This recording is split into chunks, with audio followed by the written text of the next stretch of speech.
Commander Swift has kept us apprised of your recent activities. You've made great strides towards quelling the violence. Despite our best efforts to determine what provoked this uprising, the truth continues to elude us. Have you uncovered aught which might shed some light on the mystery?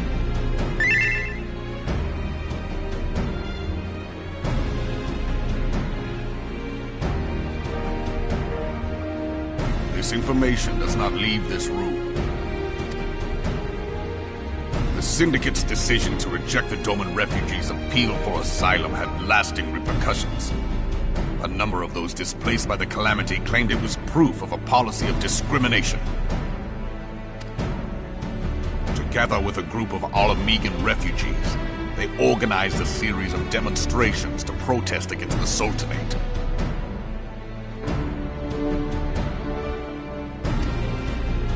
Demonstrations which became heated, but did not descend into violence.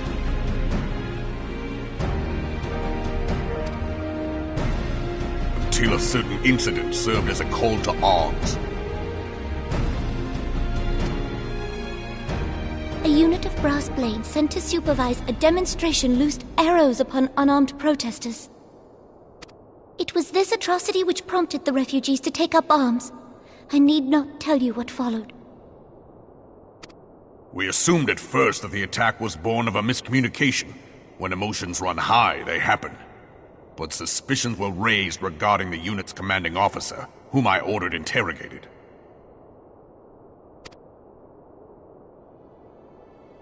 Sure enough, our fears were soon confirmed.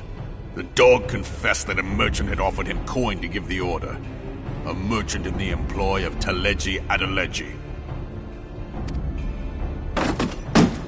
Taleji Adeleji. But he spoke in favor of the Doman's cause, and has ever seemed sympathetic towards the refugees' plight. Why would he do such a thing? Know you of the Cartano Reclamation Bill? It is a proposal to annex the Cartano Flats so that refugees may establish permanent settlements. When last I looked, that was disputed territory.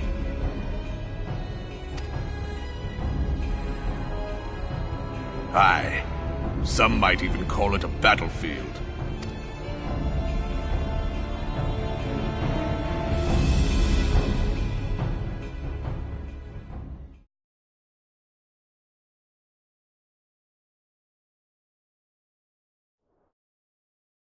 The destruction wrought by Bahamut was greatest at the Cartano Flats.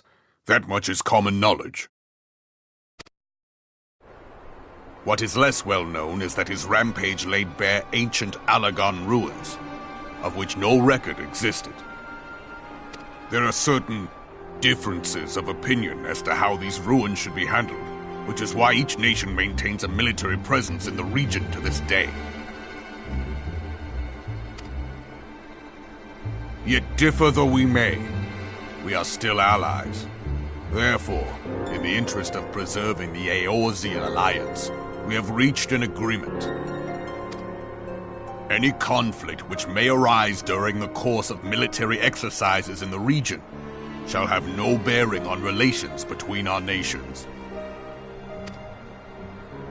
In full knowledge of this delicate state of affairs, Taleji Adeleji proposed the Cartano Reclamation Bill. A shameless, bloody ruse which stands to benefit him in but one conceivable way. If successful, he will gain control over the disputed territory under the guise of assisting in the resettlement effort. And you can be sure he'll build an orphanage next to every Alagon ruin.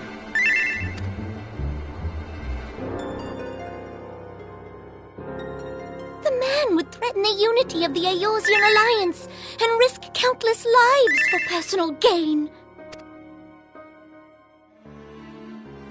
He walks a path all his own, independent of any faction and beholden to none of his fellows on the Syndicate. By inciting the less fortunate to violence, he hopes to convince others that the Cartano Reclamation Bill is the only viable solution. His sympathy for the plight of the Domans was not but posturing to gain credibility with the refugees.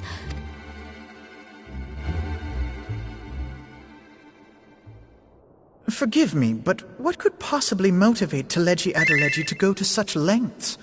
What is so special about these ruins that he would risk his position on the Syndicate, and, most likely, charges of treason against the Sultanate?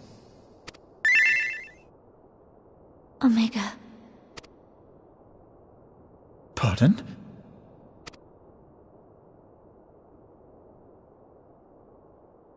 An Alagon monstrosity, not unlike the Ultima weapon. Mayhap larger, we know not. It has yet to be fully excavated. Alagon inscriptions indicate that it was created to fell Bahamut himself.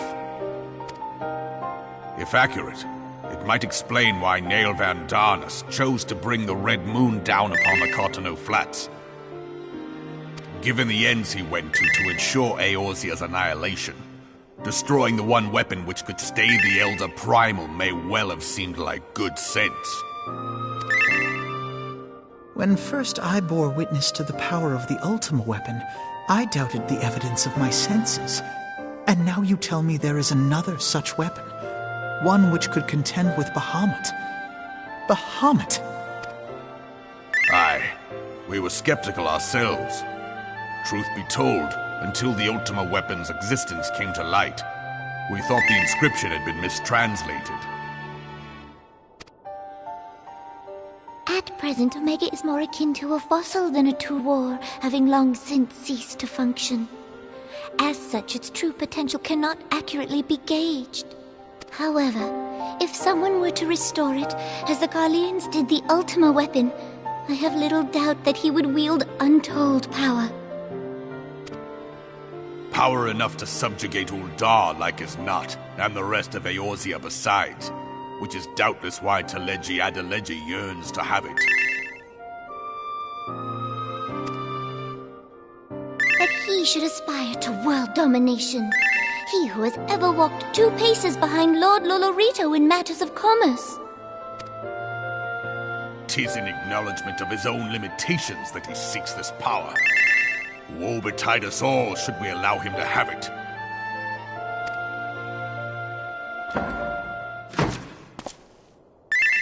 Pray waste no time chasing rats. Only a fool would believe that secrets can be kept in Uldar. It would seem the implications of the Sultanate's refugee problem are rather more far-reaching than we assumed.